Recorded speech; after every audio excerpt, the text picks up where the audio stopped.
Alrighty, so let's go ahead and move back into our IDE and let's kind of do some behind the scenes work here. So starting with the launch process, we mentioned that it's going to open up the index.html file. So I'll go into index.html, zoom over here a bit, and we see that entry here of app root. So basically it's going to replace this tag selector with the template of the component. Like I mentioned earlier, it's similar to an include. So let's look at our app module, just a collection of components here. And so we see that we have a given main component for bootstrapping. That main component is called app component.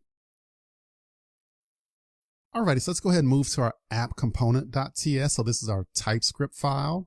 So we see the at component and we see the selector app root. So this matches with what we have in the index.html. Like I said earlier, you can use any selector you want. Simply stay consistent between those two files.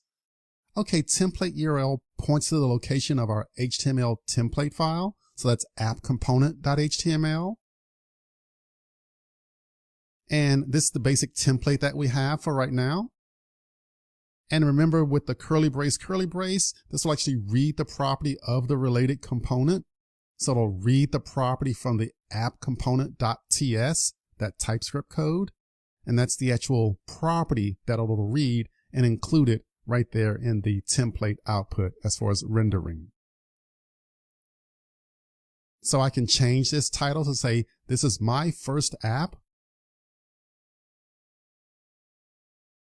Then I can move here to the bottom and start my server using that ng-serve.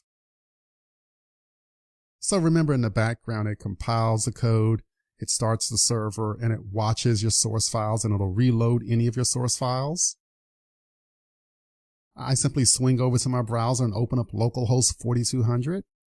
And there's the output. This is my first app. App is running.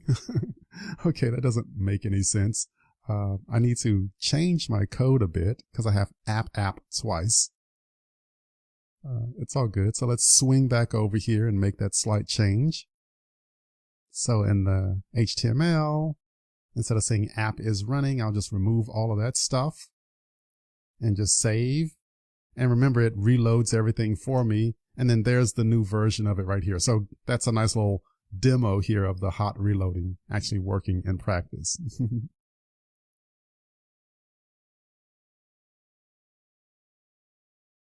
And I don't have to use span here. I can simply use H2.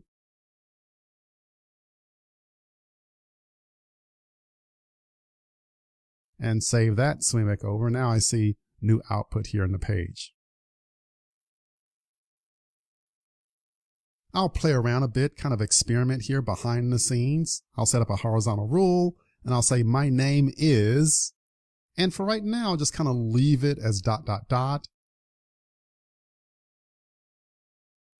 I see the new output there in the browser, but I actually want to read this from the component. So in the component, I'll define additional properties here. So first name of Bill, last name of Smith,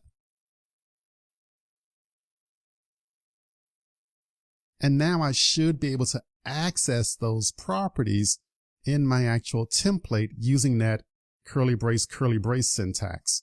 So first name, curly brace, last name. And then I'll save that. And notice here everything automatically recompiles in the background.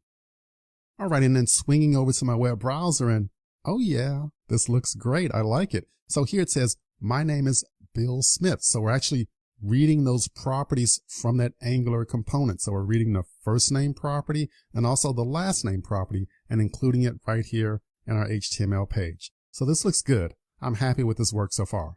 Good job.